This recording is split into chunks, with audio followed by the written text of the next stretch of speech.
இங்க இந்துன்ற பொண்ணா படிச்சு முடிச்சுட்டு ரொம்ப வருஷம் கழிச்சு அவங்க வீட்டுக்கு வர அப்பன்னு பார்த்து இவங்க கட்சியில ஒர்க் பண்ற சிவான்ற பையனை பாக்குறா. பார்த்ததுமே ரொம்ப பிடிச்சு போகுது.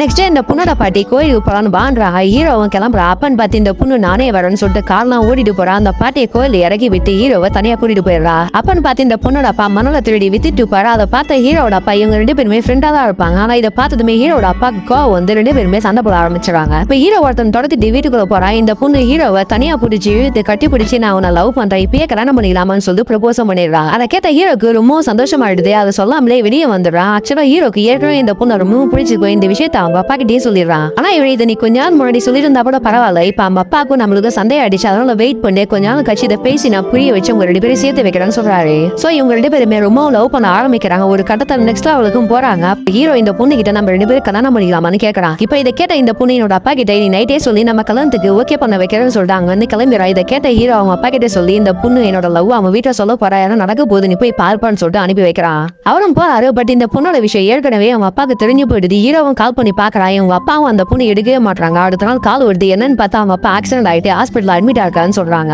இவனும் போய் அவங்க அப்பா பாக்குறான். அப்பதான் அவரு அந்த பொண்ணோட வீட்டுக்கு நான் போகவே இல்லை, அதுக்குள்ள எனக்கு ஆக்சிடென்ட் ஆயிடுச்சுன்னு சொல்றான். அதை கேட்டதுமே அந்த பொண்ணோட வீட்டுக்கு போய் பாக்குறான். பார்த்தா அந்த பொண்ணுக்கு கல்யாணமே பண்ணி வச்சிருக்காங்க.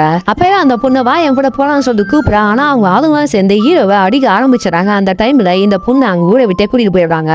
இங்க சிவா காதலி பிரிஞ்சு அவளை மறக்கவும் முடியாம 3 வருஷம் ஆயிடுது. 3 வருஷம் கழிச்சு இப்பதான் அந்த பொண்ணு திரும்ப இந்த ஊருக்கு வந்திருக்கா. வந்ததுமே அந்த பொண்ணு பாக்கிறதுக்கு அவ வீட்டுக்கு போயிடுறான். உன்னை கட்டாயப்படுத்திதான் இந்த கல்யாணமே நடந்துச்சு, அதனால நான் வா இங்க இருந்து போயிடலான்னு சொல்லிட்டு கூப்பிடா. ஆனா இந்த பொண்ணு எனக்கு ஏற்கனவே கல்யாணம் அடிச்சு நான் இன்னொருத்தனோட மனைவி, அதனால நான் வர முடியாதுன்னு சொல்லிடுறா. அப்பன்னு பார்த்து ஹீரோட அப்பாங்க வந்து ஹீரோ அடிச்சு இழுத்துட்டு போய் வீட்டுல பூட்டு போட்டு வச்சிடறாரு. அதை பார்த்த ஹீரோட ஃப்ரெண்டு இவங்க ரெண்டு பேரும் உண்மையா லவ் பண்றாங்க, அது கூட தெரியாம இப்படி பண்றீங்களா சொல்லிட்டு ஹீரோட அப்பா திட்டிடுறான். ஆனா இவன் அந்த பொண்ணு இவனை உண்மையா லவ் பண்ணவே இல்லை. அன்னைக்கு அனுப்பி நான் அங்க வந்து போனேன். ஆனா அவங்க வீட்டுல போய் பார்த்தா அந்த பொண்ணு வேற லவ் பண்ணணும்னு சொல்லிட்டு அவங்க அப்பா கிட்ட சொல்லியிருந்தா. அதை கேட்டதுமே எனக்கே ஷாக் ஆயிடுச்சுன்னு சொல்றாரு. ஆக்சுவலா இந்த பொண்ணு ஹீரோ 6 பேக்ல வச்சு ரொம்ப அழகா இருக்கிறதுனால அவங்க கூட ஒன்னா இருக்கணும்னு சொல்லிட்டு ஆசைப்பட்டிருப்பா. அதனால ஹீரோ கூட பழகி இருப்பா. இது தெரியாம ஹீரோ இந்த பொண்ணு ரொம்ப உண்மையாவே லவ் பண்ணிருப்பான். தென் ஹீரோ கூட எல்லாமே முடிஞ்சதுமே அவனை கழட்டி விட்டு அவன் லவ் பண்ற பையனே கல்யாணம் பண்ணிப்பான். ஹீரோ வந்து இவனை கூப்பிடும் போது அழுகுறாம நடிச்சிருப்பா. அது கூட ஹீரோ தெரியாம ஏமாந்துருக்கான். இருந்தாலும் இவர் அந்த பொண்ணை தனியா கூப்பிட்டு பேசிருக்காரு. ஆனா அந்த பொண்ணு நான் ஜாலியா தான் பாக்கணும், உங்க பையன் தான் ரொம்ப லவ் பண்ணாது, நான் என்ன பண்ண முடியும் சொல்லிட்டு திங்கடா சொல்லிட்டு தான் இவன் ஃப்ரெண்டு கிட்டே சொல்றாரு.